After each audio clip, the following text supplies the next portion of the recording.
lawyer.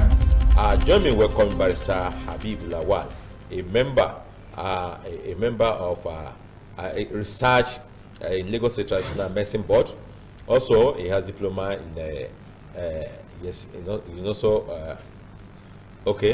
Herbal Medicine from Unilag, from Department of Pharmacy, and also health consultant and paper columnist on health issues. Let me welcome into our studio today Barrister Habib Lawal. Assalamu alaikum wa barakatuh. Wa alaikum salam wa rahmatullahi wa barakatuh. Yes, concerning medicine. Yeah. When we say medicine, we have orthodox medicine, we have prophetic medicine, we have traditional medicine, we have a lot. Even if the Indians, they have their medicine, but as a Muslim, when we are talking about Islamic medicine, what does it connote? Well, thank you very much. I'm happy you asked the question. When a Muslim hears Islamic medicine, the first thing that comes to your mind, can medicine be Islamic? Allah. But you have Chinese medicine, you have Ayurvedic medicine, you have Unani medicine. So what is Islamic medicine?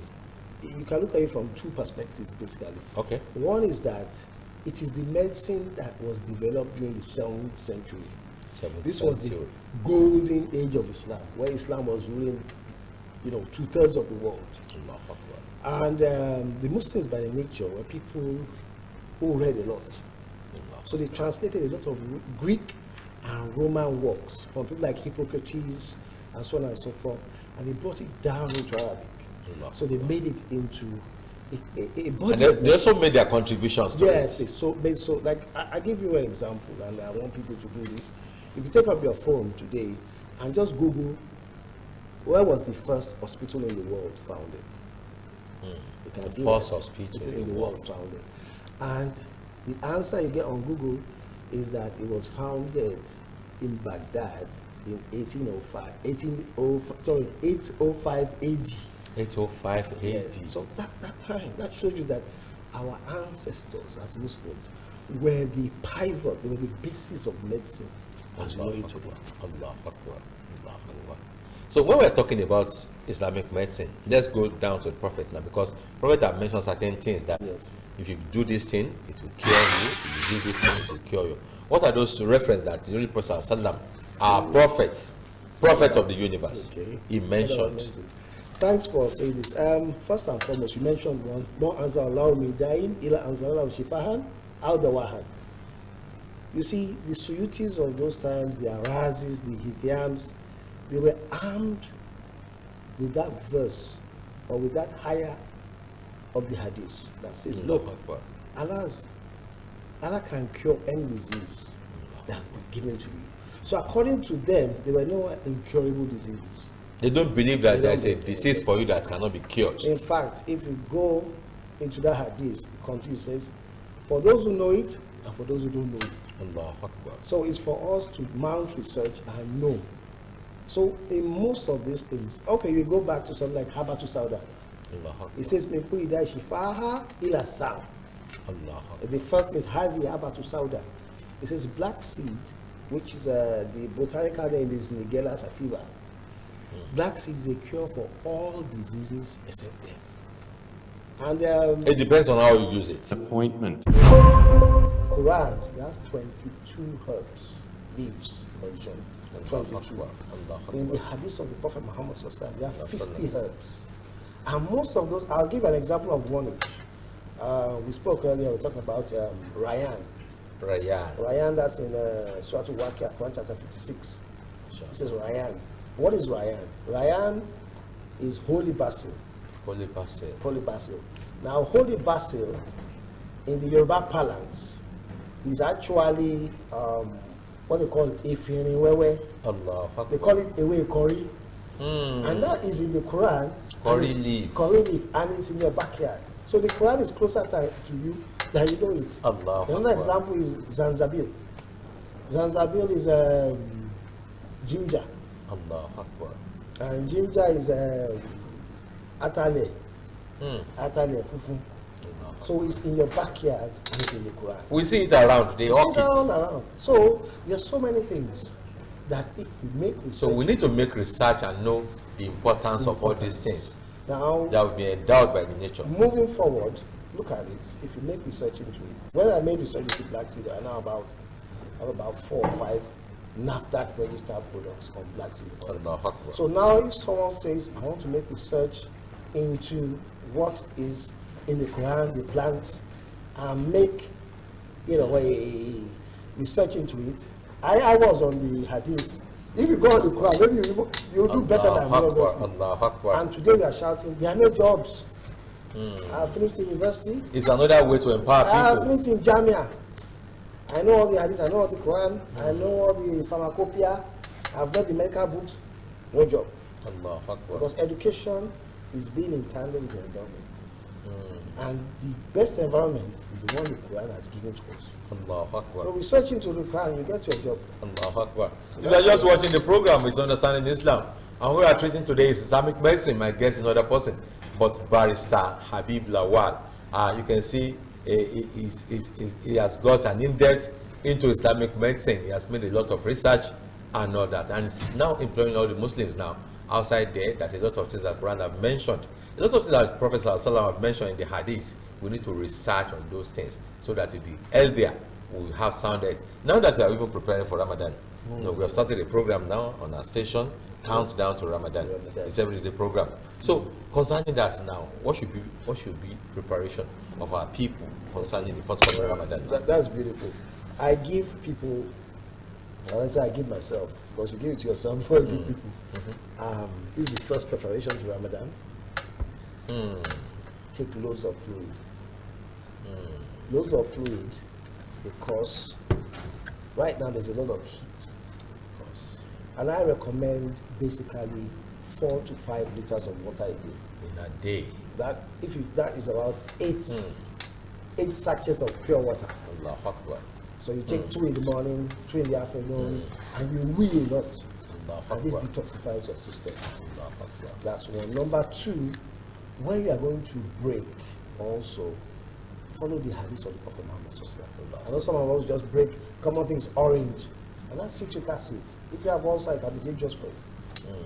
So, what was recommended? Dates or water. Dates or water. After, you can take your oranges, your pineapples, all other things. Take dates or water.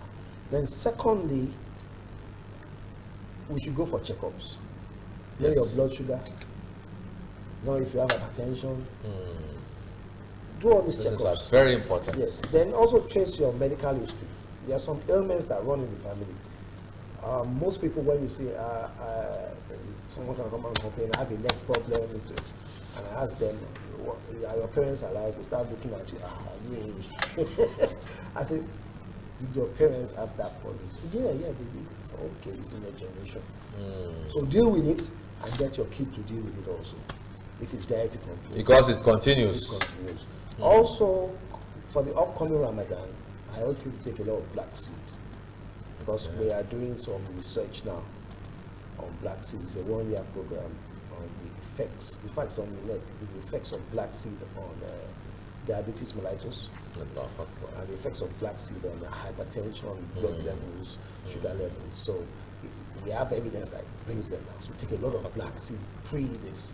Now, one of the problems that comes in, and that is specified or specialized, and the ulcer aspect. The ulcer. Have ulcer. Because a lot of people will complain of ulcer when Ramadan starts now. Yes, I even mentioned it yesterday on the countdown to Ramadan that go to the hospital and go and check yourself and let them give you something to take before the countdown to Ramadan. Exactly. But I'll just give a blanket solution. Might not be for all cases of ulcer. Okay. If you have ulcer, get pure honey. Pure honey. Yeah, I know people say pure honey. Where do we get pure honey? But get pure honey and drink about 2 to 3 tablespoons in the morning. Before your meal. Before your meal. Before anything. Yeah. Because ulcer, sometimes it's a wound inside. Sometimes it's over secretion of acidic juices, pepsin, that take care of those. So what you have to do is take a lot of honey. So, but everybody's body is specific to him. So, in order to prescribe on a blanket, you need some medical history of that person. Medical history So of that person. exercise is also. It's also very important. Very important. Allahu Akbar. Allahu Akbar. Thank you very much, Barrister Habib Lawal. If you are just watching the program, it's Understanding Islam. What we are trying to say today, we are discussing is Islamic medicine. And as able to explain to us the Islamic medicine as the Quran has prescribed for us, and also the Holy Prophet Sallam has mentioned about black seed, about Sadai has mentioned a lot of things that you can do your own research too. Don't say there's nothing like Islamic medicine. There are things that were mentioned by Prophet Sallam that when you take them, it will cure you. We are going to a short break now. When we come back, we are going to have the Yoruba segment, the Yoruba session now, and that's where we are going to open up the line for you to ask your question or contribution on today's program. Let's have a short break, please. موسى إلى قومه غضبان أسفا قال يا قوم ألم يعدكم ربكم وعدا حسنا أفطال عليكم العهد أم أردتم أن يحل عليكم غضب من ربكم فأخلفتم موعدي. So Moses returned to his people, angry and grieved. He said, O my people, did your Lord not make you a good promise? Then was the time of its fulfillment too long for you? Or did you wish that wrath from your Lord descend upon you? So you broke your promise of obedience to me. I'll resurrect you to a praised station. وقل رب أدخلني مدخل صدق وأخرجني مخرج صدق واجعل لي من لدنك سلطانا نصيرا. And say, My Lord, cause me to enter a sound entrance and to exit a sound exit, and grant me from yourself a supporting authority. وقل جاء الحق وزهق الباطل إن الباطل كان زهوقا. And say, Truth has come and falsehood has departed. Indeed is falsehood by nature ever bound to depart. وننزل من القرآن ما هو شفاء ورحمة للمؤمنين ولا يزيد الظالمين إلا خسارا. And we send down of the Quran that which is healing and mercy for the believers, but it does not increase the wrongdoers except in loss. وَإِذَا أَنْعَمْنَا عَلَى الْإِنسَانِ أَعْرَضَ وَنَأَى بِجَانِبِهِ وَإِذَا مَسَّهُ الشَّرُّ كَانَ يَئُوسًا. And when we bestow favor upon the disbeliever, he turns away and distances himself. And when evil touches him, he is ever despairing. قُلْ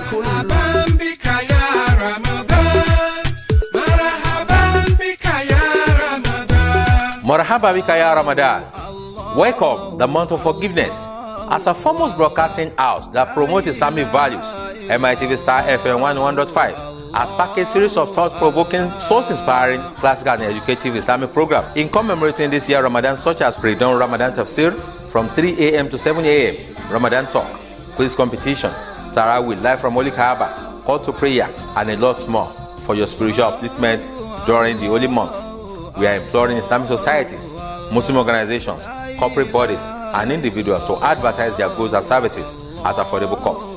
For details, contact 003-300-4531 or 00-3515-8736 and 002-928-0721. Ramadan Kareem.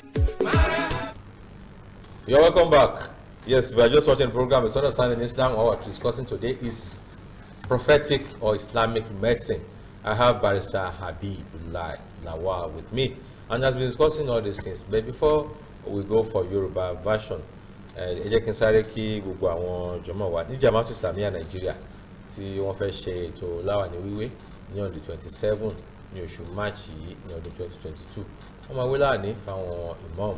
Lára àwọn tó máa wé láàní fún imam Nurain Abdulaziz Ọ̀kọ̀kànlá tó máa jẹ imam ti Lagos Mission Ọlọ́run kí ó dákun jọ kó fún wọn lẹ́mí gbọ́sẹ̀ láfíà ra ìmọ̀ọ́mọ́ Abdulsemi Khidir ọlọ́jẹ́ ọ̀la àmọ́ àwílà ní fáwọn náà ní ti Màgódò Jama'atu Islamiyya àti Màgódò àti àwọn tó kùnà Ọlọ́run kó wọ́n ṣe kọjọ́ náà pé kò láyọ̀ bàbá Nabi sallallahu alaihi wasallam. ọdún fásitì yìí a kí gbogbo ẹgbẹ́ Al-Khaliq Muslim Association of Nigeria láti ní àtọ̀dọ̀ bàbá tí wọ́n jẹ́ olórí níbẹ̀ bàbá Hajj Mikael Erinfolami Àtàndá àti wọn kú oríire 20th anniversary ilé tí wọ́n ṣẹ̀ ṣe tí wọ́n fi Alhaji wa Suleiman Abdulrahman Alhaji Abdulrahman Suleiman Olúṣẹ́gun tí wọ́n fi wọ́n jẹ ààrẹ àdínì ti gbogbo Al-Khaliq. Congratulations Ọlọ́run kó jẹ́ kó yóò náà mọ́rí o kó bá fún lẹ́mìí gbọ́n àtàláfíà ara bí wọ́n ṣe ṣe kíní òye lágbára Ọlọ́run tó bá dijọ́ mẹ́jọ á fi hàn wá ní orí ètò yìí Ọlọ́run kó fi àlùbáríkà sí Ọlọ́run àánú lọ́dọ̀ Ọlọ́run náà àbáríṣà àbíbìlà wa nípa ìwòsàn nílànà ti Islam ìwòsàn oríṣiríṣi ló wà ti ìlànà òyìnbó wà kódà àwọn India náà ní tiwọn àwọn Chinese náà ní kódà gbogbo àwọn tá a wí ni wọ́n wá ń ta tiwọn sí gbogbo ọ̀dọ̀ wa ṣùgbọ́n bàtẹ́ pé àlàáfíà nǹkan ọ̀ràn ọyàn téèyàn gbọ́dọ̀ wà ní èèyàn ò ní ibi tó fẹ́ yà sí ju pé ṣàlàáfíà tó ṣàmà má làáfíà wá àwọn táwa jẹ́ mùsùlùmí a nílànà tó jẹ́ ti mùsùlùmí tá a fi lè ṣe ìwòsàn ara wa ni. a dúpẹ́ lọ́dọ̀ ilé iṣẹ́ mitv àti olóòtú náà tí ó ń sọ̀rọ̀ ṣe rí lórí ìbéèrè tẹ béèrè yẹn alákọ̀ọ́kọ́ náà ni pé tó bá sọ pé ìwòsàn elaj nílànà mùsùlùmí àbí èyí táwọn olóyìnbó ń pè ní Islamic medicine a máa padà sẹ́yìn pé kí lànà bí sọ sallallahu alayhi wa sallam kí ni hadisi sọ kí ni Kùránì sọ. Allahu Akbar. àwọn ewé tó wà ní Kùránì bíi 22 ewé tó wà ní Kùránì. ẹlòmíì ò gbà pé ọ̀rọ̀ ewé wà ní Kùránì o bóyá kẹ́ ẹ dárúkọ mẹ́ta ẹ dárúkọ mẹ́ta pé ewé lọ́lọ́run sọ ń bì. ẹ jẹ́ ìdárúkọ kan jẹ́ Rayyan ní Suratu Waqi'a níbi ìparí Suratu Waqi'a. Allahu Akbar. kí ni Rayyan àwọn olóyìnbó pè ní polybasil. àwa nǹkan tó jẹ́ tó wà ládùúgbò tiwa náà ni pé efinrin wẹ́wẹ́. efinrin ló ń jẹ́ Rayyan tí Kùránì sọ. efinrin wẹ́wẹ́ ọ̀nà tó máa fi sọ́bẹ̀ yẹn ó máa ń rùn dáadáa báyìí tó máa ń rùn ní ewé kọrí. kọrí leaf bẹ́ẹ̀ kọrí leaf. tó ń saint. ẹja tó mú mi zanzabil ìyẹn ló ń pè ní ginger. atalẹ̀. Allahu Akbar. Kùránì náà dárúkọ yẹn náà. basol àlùbọ́sà ló jẹ́ bẹ́ẹ̀. Allahu Akbar. Quran chapter 95 watini wa zaitun. ọ̀pọ̀tọ́ ló ń jẹ́ bẹ́ẹ̀. ewé ọ̀pọ̀tọ́. Ọlọ́run tún fi ló ń jẹ́ watini wa zaitun. Waturi sinina. Wàhádà lè balade la àmì. Ìtàwọn àfáà máa ń ṣe ẹ̀wà ní lórí. Watini Allahu Akbar. Ẹ̀yin náà lọ rí pé ó bá ti sọ wa. Allahu Akbar. Àwọn tí wọ́n ń kéwú lọ́wọ́ lásìkò yìí àwọn ò mọ̀ pé bí kò àti ìrántí ń padìyẹ. Baked beans làwọn jẹ. Baked beans. So gbogbo ilé ìwà àwọn Al-Qur'an. Allahu Akbar. Àwọn ọ̀dọ́ wa Muhammad sọ̀sọ̀ sọ fún wa pé ewé kan tó ń jẹ́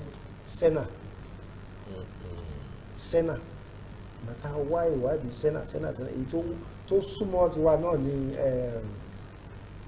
orúkọ ewé yìí sápà lórí.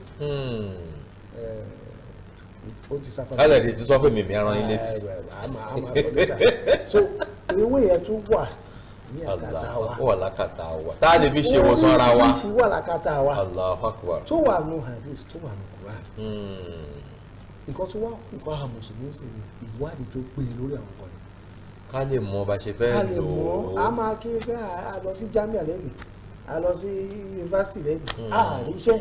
Allahu Akbar. Nǹkan tó ń jẹ́ ẹ̀kọ́ ní kí ìran ní ìmọ̀ nípa nǹkan tí ó yí ká. Kùránì rẹ̀ ti sọ pé nǹkan báyìí wà níbí nǹkan báyìí wà níbí nǹkan báyìí ṣeré. Allahu Akbar. Ẹ wo ayàbí torí àsìkò ẹ jẹ́ ká ṣe ojú òpó sílẹ̀ torí ẹ jẹ́ sọ àwọn èèyàn ń gbádùn yín wọ́n dẹ̀ fẹ́ bá wa dá sí wọ́n kúrò àwọn fẹ́ béèrè lọ́wọ́ yín ẹ pè sórí ẹ̀rọ 002 333 5285 gbogbo ẹni tó fẹ́ bá wa sọ̀rọ̀ ní kíákíá ni o 002 333 5285 òun ni ẹ máa pèsè ní kíákíá nísìn á gba ìbéèrè bíi mẹ́ta mẹ́rin nítorí pé gbogbo èsì wọn bá wa sọ ìwọ́n ní tó wà láyìíká wa ni àkànú tíra àkànú kéwú ṣùgbọ́n àmọ́ tó jẹ́ lédè Yorùbá tábà ti mọ̀ ni wípé àṣefínrin tó wà lẹ́gbẹ̀ẹ́ ilé wa àṣọ ni kùránì ń sọ àṣẹ ataalẹ̀ òun náà ni kùránì ń sọ jíńjà àwọn mọ́là ń kiri ẹ tábà ti mọ àǹfààní gbogbo nǹkan yìí ni àbá ti múra láti máa lò ó gbogbo tí wọ́n sọ ìwọ̀n sọ lórí o rẹ́fẹ̀rẹ̀nsì wà ìwé wà tíra kan náà pè ní tíbù nọ́bàwí yẹn gbogbo bí ànábì ṣe ní ká ṣe ìwòsàn òun ló kún sínú ẹ pè sórí 002 333 5285 ó ti wà lójú ìwòran yín ẹni tó bá fẹ́ béèrè tó fẹ́ béèrè ní kíá kí wọ́n dá i lóhùn kí ọlọ́run kó dákun jọ kó má jẹ́ kẹ́ni kankan wá ṣàárẹ̀ kó ṣe ìwòsàn gbogbo wa ọlọ́run nàbí lọ́dún ẹni kan ti wà lórí òpó hello salamu alaikum kí lorúkọ yín láti bo ayọ̀bọ̀ kí ni ìbéèrè yín. ìbéèrè mi ni pé a ní àdìsá àwọn náà lọ lékè orí ẹ̀jẹ̀. báwa ní àdìsá bẹ́ẹ̀ ni sọ pé ọlọ́run kò náà wá sí nǹkan tó ní ká má jẹ. bẹ́ẹ̀ni mo ń yà mí lẹ́nu pé lẹ́nu àwọn òkè ìwé fún yẹn lórí ẹ̀ ní òkè ẹ̀dá sínú ọtí oṣù kọ̀kínní kan ẹ̀dá sínú ògùn oṣù kọ̀kínní kan ẹ̀jọ̀ kí náà ní sọ fún agbẹ́pà yẹn. ẹ gbọ́. adúgbò lọ́dọ̀ ọlọ́run ẹni ó pè wá sí àkíyèsí. nítorí pé àwọn kan lè ṣì wá gbọ́. ṣe rí bọ́ ṣe sọ yẹn lóòótọ́ ànábì Muhammad sallallahu alaihi wasallam wọ́n ní mi ò kò sí nǹkan tó jẹ́ haram tó lè yẹ máa jẹ́ ìwòsàn fún wọn. Allahu Akbar. ẹ jẹ́ mú example kan wá tẹ́ bá kí àgbo àwọn kan ní fi hot ọ̀fi sínú ọ̀fi rẹ̀. But as a Muslim, even with indigenous science, tẹ́ bá ṣe àgbo ẹ mú ọba mi ti jẹ ìjásí coal kí ni coal charcoal èédú tó tóbi ẹ jù sínú ẹ. Allahu Akbar. Èédú máa ń preserve nǹkan ni. Èédú máa ń preserve nǹkan ni. Oyin wọ́n máa ń preserve nǹkan ni. So mùsùlùmí ò ní láti máa rọ. So àwọn tó ń sọ pé kọ́ fọtí rẹ̀ yẹn alòmí rò pé bóyá àwọn fi ń preserve ẹ̀ whereas nǹkan míì wà tá a lè fi preserve ẹ̀. Extraction gan nǹkan míì wà tá a lè fi extract. nílànà Islam kò dẹ̀ tiẹ̀ bá a mú ká fi ọtí rẹ̀ àgbo. nǹkan tí ò bá sí. ìtàfẹ́ ẹ jẹ́ ká tún gbà pé ẹlòmíì. salamu aleykum. kí ló orúkọ yín wọlé sí pè wá. láti bo. kí ni ìbéèrè yín. ìbéèrè mi ní pé kọ́lọ̀ lẹ́sẹ̀ ni bàbá kọ́lọ̀ jẹ́ kó pẹ́ fún wa nínú ẹ̀sìn Islam. àmín. ọlọ́jì fọ̀nà máa wọn kọ́lọ̀ wá jẹ́ kó ọ̀pọ̀lọpọ̀ tára wọn mọ́ ẹ̀sìn Islam. àmín àmín. mo wá fẹ́ bèrè pé tí ọba gbọ́mọ tó fẹ́ rìn láti mọ nípa àwọn nǹkan ẹ̀sìn tàbí ó fẹ́ kẹ́kọ̀ọ́ nípa ìṣàṣọ́ọ̀tì báwo ló ṣe lè kọ́ńtàkì wọn. ó dà alágbára lọ́wọ́ a máa sọ yẹn tọ́kọ́ tó kù ń bí àní kan fi nọ́mbà wọn sílẹ̀ ẹ pè wọ́n lẹ́yìn ètò ṣé ó ti yé bó ti jẹ́ nìyẹn tó lórí afẹ́fẹ́ la wà.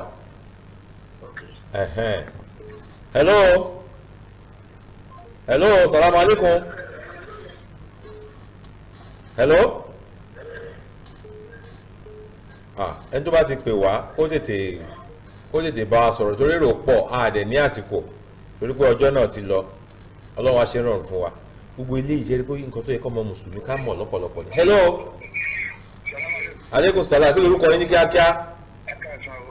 ẹ káàsán. ẹjọ́ mo fẹ́ kẹ́ ẹ ṣàlàyé fún wa yẹn. náà bá a ṣe máa wọ ìwé jánábà. ìwẹ̀ jánábà tó ìwẹ̀ jánábà ẹ gbé omi kalẹ̀ tẹ́ bá ti fẹ́ wẹ̀ jánábà àkọ́kọ́ ohun tí ẹ máa kọ́kọ́ wẹ̀ ní ibi tí ẹ̀gbin wà lára tó ti yé ẹ ṣe bísímìláì ẹ ṣàlùwàlá ẹlẹ́yọ kọ̀ọ̀kan ẹ tún yé mo sọ pé lẹ́yọ kọ̀ọ̀kan yẹn kì í ṣe inú omi yẹn lẹ máa tọwọ́ bọ̀ o ẹ máa gbé àgé tomi yẹn kalẹ̀ lẹ́gbẹ̀ẹ́ kan ẹ ṣàlùwàlá ẹ fọwọ́ yín ẹ fẹnu yín ẹ fímú ẹ bọ́jú ẹ fapá ọ̀tún ẹ fapá òsì ẹ fomi parí ẹ fomi pa etí yín ṣé ó ti yé ẹ wá bẹ̀rẹ̀ láti ibi tó ga ẹ dà níyàn àníyàn yẹn nìkan ló fi yàtọ̀ sáwọn ọ̀wẹ̀ tó kù ṣé ó ti yé tẹ́lẹ̀ mọ̀ síwájú sí ẹ lọ sí mọ́ṣáláṣí jímọ̀ lénìí ẹni kan ta ìwé tó fi ń dà níyàn ọ̀run àti àníyàn ìwẹ̀ fún yín. yes sir. àwọn kan ní tí ẹ bá ti ṣàlùwàlá lẹ́yìn kọ̀ọ̀kan yẹn ìyẹn ìta látòrí kan lẹ̀. dídá mi látòrí kanlẹ̀ yẹn a sọ pé ẹ lè dá ṣùgbọ́n ẹ bẹ̀rẹ̀ orí lè máa kọ́kọ́ fọ̀ ẹ̀mẹ́ta lè máa fọ̀ ẹ bọ́ síbi apá ọ̀tún náà ẹ fọ̀ lẹ́ẹ̀mẹ́ta ẹ bọ́ síbi apá òsì ẹ fọ̀ lẹ́ẹ̀mẹ́ta ẹ bọ́ síbi ọwọ́ ìsàlẹ̀ náà lẹ́ẹ̀mẹ́ta ẹ wá ẹ fọ̀ bí ẹ̀yìn náà lẹ́ẹ̀mẹ́ta tó ti yé ẹ wá ẹ̀ṣẹ̀ da omi sí orí nítorí ní ká fọ̀ ẹlẹ́ẹ̀kejì àtẹlẹ́ẹ̀kẹta ni pé gbogbo ibi tí ìdọ̀tí bá wà bẹ́ẹ̀ gbin kọ́wọ́ yín lè débẹ̀ tó ti yé yín àlùwàlá tẹ́ ṣe yẹn kò sí bẹ́ẹ̀ ṣe fẹ́ sọ pé ṣe kínní yẹn tọ́wọ́ yín ò ní kan bí private party tọ́wọ́ yín bá ti kàn án kò léwu ń tẹ́ kàn máa ṣe ni pé ẹ máa tún àlùwàlá ṣe kẹlẹ̀ lọ́kẹ́ tó lọ kírun ṣó ti yé ṣùgbọ́n ẹ lọ ra ìwé yẹn kó lè ṣe àlàyé ẹ̀kúnrẹ́rẹ́ fún yín ọlọ́run aṣàmọ̀nà wa bá a ṣe ń wẹ yìí náà náà ṣe ń wẹ tẹni tó ẹ̀jẹ̀ bí wọ́n bá fẹ́ dá lára ẹ o bẹ́ẹ̀ náà náà ṣe ń wẹ ti nífàsì o náà ṣe ń wẹ ti áídọ̀ o àníyàn nìkan ló yàtọ̀ o. Yes sir. Kò pọ̀. Àwọn kan sọ pé ẹ̀sẹ̀ àti ìṣàlọ́ lásán pé wọ́n ní ikùn nígbà tẹ ṣàbọ̀lọ́ ìyàpọ̀ ìyàpọ̀.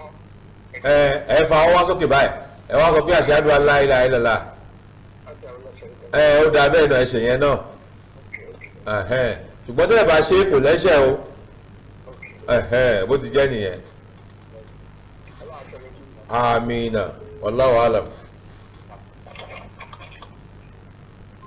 Bí ètò tèmi bó ti ṣe lọ ẹ rí Sheikh Habib Lawal ìní nìkan kọ́ lè máa wá sórí ètò a tún sì máa pè yín wá sí tẹ́ tún máa bá wa ṣàwọn àlàyé ìlẹ́kùnrẹ́rẹ́ torí pé àlàyé ọ̀rọ̀ ìwòsàn kì í ṣe ń ta lè ṣe tọ́jọ́ kan àwa tún fàsìkò irú ẹ̀yin pàápàá ẹ máa organize seminar fáwọn mùsùlùmí ẹ máa gbé ètò kalẹ̀ eléyìí tí a máa dá àwọn èèyàn lẹ́kọ̀ọ́ níta fẹ́ kọ́ wọn kò ń ṣe náà wà tí sọ́rí fún o níta fẹ́ kọ́ wọn ṣe ẹ̀ka ká ṣe kọ́ abáṣe akọ́ Kùránì o àní kí la ṣe máa ní àlàáfíà kí la ṣe máa ní ìwòsàn bàbá Sheikh Adam ó ní gbogbo ẹni tó fẹ́ jíṣẹ́ Ọlọ́run nínú tírà wọn ló máa jagun nǹkan mẹ́ta muharabatul fakri ajagun òṣì muharabatul jahali ajagun àìmọ̀kan muharabatul marodi ajagun àìsàn tí àìsàn ò bá ṣe èèyàn téèyàn dẹ̀ nímọ̀ tó dẹ̀ ní tó máa jẹ tó lásìkò ṣe pé dáwọ̀ àrọ̀rùn ọlọ́mọṣẹ́ àṣẹ ń rọrùn fún yín. so ní ìparí èmi náà fẹ́ sọ̀rọ̀ ṣe rí àwọn